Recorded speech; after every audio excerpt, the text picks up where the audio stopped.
میرے چینل کے پیارے ناظرین، السلام علیکم ورحمۃ اللہ وبرکاتہ۔ آپ لوگوں کی پرزور فرمائش پر آج دوبارہ کیمیا گری کی ویڈیو لایا ہوں۔ آج کی ویڈیو آسان بھی ہے اور انمول بھی ہے۔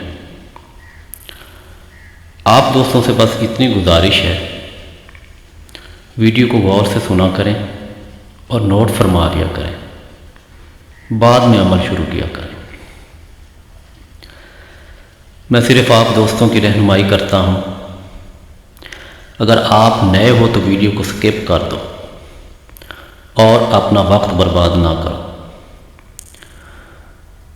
جو لوگ کافی عرصہ سے اس کام کو لگے ہوئے ہیں اور وہ یہ کام چھوڑنا نہیں چاہتے، صرف ان لوگوں کی رہنمائی کے لیے یہ ویڈیوز بنائی جاتی ہیں کہ شاید کوئی نقطہ ان کے لیے کارآمد ثابت ہو جائے۔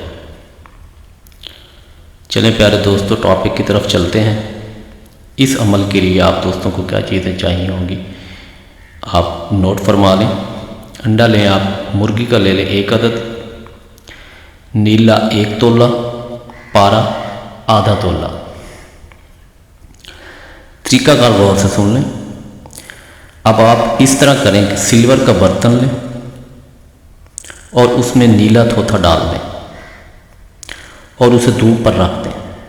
دھوپ تیز ہونی چاہیے، تھوڑی دیر بعد یہ کیمیکل خارج کرے گا، جسے ہم تانبا بھی کہتے ہیں۔ جس طرح دودھ پر ملائی ہوتی ہے، سرخ رنگ کا ہوگا۔ اگر دھوپ پر نہ ہو تو تھوڑی دیر چولہے پر رکھ دیں۔ اب آپ دوستوں نے یہ کیمیکل جو نیلا سے خارج ہوگا، اسے پارا پر پھینکنا ہے۔ پارا جم جائے گا۔ اب آپ اس پارا کی آپ گولی بنا لیں اور اسے انڈا میں داخل کر دیں۔ چھوٹا سا سوراخ بنائیں اور اس گولی کو انڈا میں داخل کرنے کے بعد گلے حکمت کر دیں۔ اس کے اوپر ٹیپ لگا دیں، جو ہم ٹینس بال پر ٹیپ لگاتے ہیں، وہ آپ ٹیپ اس پہ لگا دیں تاکہ شروع میں پانی داخل نہ ہو۔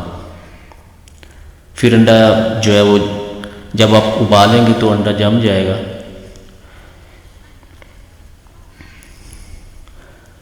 اس کو آدھا گھنٹہ ابالیں ہلکی آنچ پر۔ پھر اس کو ایک برتن لیں، اس میں ریت ڈالیں اور ہلکی آنچ پر اس انڈا کو پکائیں۔ تقریباً اس وقت تک انڈا کو آپ پکائیں جب تک اس کی جلد جل نہ جائے۔ اسی طرح یہ عمل دوبارہ کر لیں، پارا مکمل طور پر قائم ہوگا۔ یعنی کہ ٹوٹل میں آپ نے یہ عمل 2 بار کرنا ہے۔ پہلی دفعہ جب کریں گے تو آپ وہ پارا والی گولی نکال لیں گے، دوبارہ انڈا میں داخل کریں گے اور آپ اسے ابالنے کے بعد ریت والا عمل کرنے کے بعد 2 دفعہ یہ عمل مکمل ہو جائے گا۔ پارا مکمل طور پر قائم ہوگا اور رنگ آپ دیکھ لیجئے گا۔ بس اس کے ساتھ ہی پیارے دوستو میں اجازت چاہوں گا۔ اللہ حافظ۔